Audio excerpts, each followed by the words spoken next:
Of La Penta. This is WICR. Hello, Iona College fans listening around the country. Jersey Joe and Big Shot Rob back with one of our final spots of the show, and I'm really excited to talk this one. One of the things I talked about at the beginning of the year was we're really now soccer guys. I mean, we're really going to try to incorporate that into our shows. So we've started off really well, and I'm loving every minute of it. I'm kind of more of a new soccer fan, so I still have a lot to learn. But I've enjoyed every second of it. Watching the English Premier League has been a lot of fun. So the first thing I want to get into, though, is just overall the thoughts on the English Premier League so far. I think you look at Chelsea so far, and for me, they've been by far the best team. I mean, you look at Diego Costa on Chelsea. He has just been on a rampage. He can't be stopped right now. 3 goals in the win on Saturday. He's been unbelievable. They won 4-0 in that game, heading into the Champions League break, which is really big. But Chelsea, I haven't seen anybody else right now in the Premier League who's looked better than they are. I think at the beginning of the season, everybody was either on the Manchester City front or the Chelsea front. And to be honest, I'm a little worried about Manchester City. The first 2 games, Man City got off to a good start, but their last 2 games haven't looked great. I think Arsenal really outplayed them on Saturday. Arsenal, they were lucky to get a draw there because Arsenal was the better team. So Manchester City really got to clean it up because Chelsea, with the rate they're going, I mean, they look like they can't be stopped right now. And then you have Manchester United finally getting their first win. And I tweeted about this yesterday. I mean, you look at Angel Di Maria.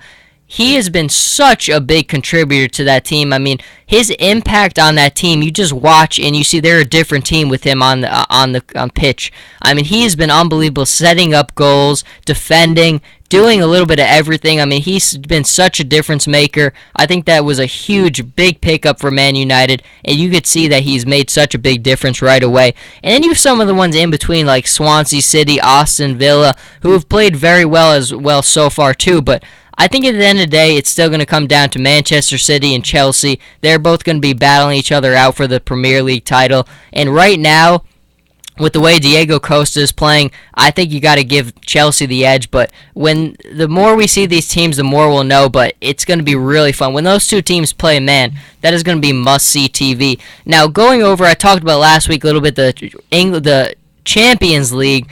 I would make the equivalent of it to the NCAA tournament in America, kind of all the best teams in Europe battling it out. It will start tomorrow, and there is some phenomenal games. I highlighted the Wednesday ones last week, talked about AS Roma taking on CSK Moscow. You have Bayern Munich taking on Manchester City, which will be phenomenal. Chelsea also plays on Wednesday as well. But we didn't talk about the Tuesday one, so let's get to the Tuesday ones. Now, the one I really am interested in is Real Madrid.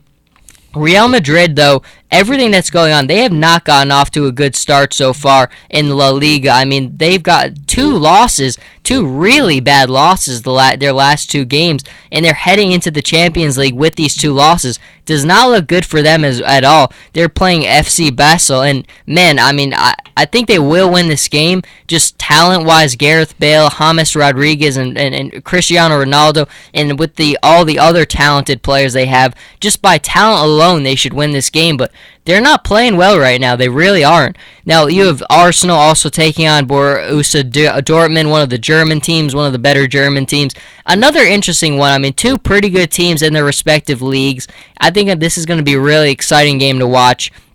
You have Bayer Leverkusen against Monaco. Liverpool, they're playing as well. Atletico Madrid is taking on Olympiacos. That is another good game to watch out for. Atletico just coming off that huge win against Real Madrid. Very nice to see there. They're playing well right now, and if they ride that win going into the Champions League, that's definitely something that's going to be interesting to watch out for. Now, Rob, I want to get you into the conversation. As soon as I saw this story, I really wanted to talk about this with you. Now, you're not as big a soccer fan, which is okay, but you don't really need to follow soccer to kind of talk about this. I mean, Cristiano Ronaldo is not happy with what's happening with Real Madrid. He's made it pretty clear he didn't like the moves that they made, giving up some of the players in the transfer window. I agree, some of the moves I didn't like as well, but that still doesn't explain the start to the season. But he's apparently wants to possibly rejoin Manchester United next summer, but he's making right now €350,000 a week. but he's seeking 500,000 euros a week. Rob, is Ronaldo worth that? Is any player in any sport worth $500,000 a week? For Ronaldo, no, I don't believe so. I'm sorry, he is not Messi whatsoever. And it just comes a point where he makes enough in his salary. He doesn't need to make $2 million a month. And I don't understand this whatsoever. Be grateful for what you make, because $1.2 million in a month is amazing money he's making. But I don't think that he deserves to have anywhere close to more money. He doesn't need 500,000 euros. Interesting. I mean, I think about this story, and I think in sports, like, what players are actually worth anywhere near that? I think in a lot of salary-capped leagues, like in the NBA, LeBron James could probably command. I mean, his value is probably couldn't quantify it in terms of numbers. But LeBron James, I mean, a guy like that, maybe Clayton Kershaw in baseball, some of the better pitchers in baseball, and NFL quarterbacks maybe. But I mean, I don't know. Ronaldo in soccer is obviously, him and Messi are the two best players in the world. But to think that a guy is worth $500,000 for a week of play, I don't know. It's tough. I mean, it really is. I think aside from LeBron James' dominance, I just don't know if there's a player who impacts the game single-handedly that much to command that much money. And LeBron James, obviously, I mean, I think in basketball more than any other sport, you put that one guy on the floor. I mean, you look at LeBron leaving Cleveland, they're the worst team in the league. You pretty much put LeBron on any team. If you put LeBron James on the Kings tomorrow, they would probably be the third best team in the West. That's just the way LeBron James is. It's the way basketball works. I don't think it works that way in soccer, so I don't know. He will get the money somewhere. Somebody's going to pay him. I don't know if it's going to be Man United, but it would be interesting to see how this story plays out there. Now, Rob, the last segment before we break, kind of a public service announcement, Rob. I want to kind of go over this now. Watching my Lions fail again this weekend kind of raised an interesting thought in my head. I mean, as fans, we kind of always bash the front runner, right? The front runner is always the kind of guy we go after. When the LeBron and the Big Three came together in Miami, everybody jumped on the Miami bandwagon. Everybody was going after the bandwagon fans. We all hate bandwagon fans, right? Well, for me, I think the bandwagon fans are the right guys. Would you rather be a bandwagon fan, jump on the bandwagon of the best teams, or would you rather be a Cubs fan in misery, waiting for them to win again? Would you rather be a Cleveland Cavaliers fan now, jump on the bandwagon, probably get an NBA title next year, or would you rather be a Kansas City Royals fan who hasn't won a World Series since 1985?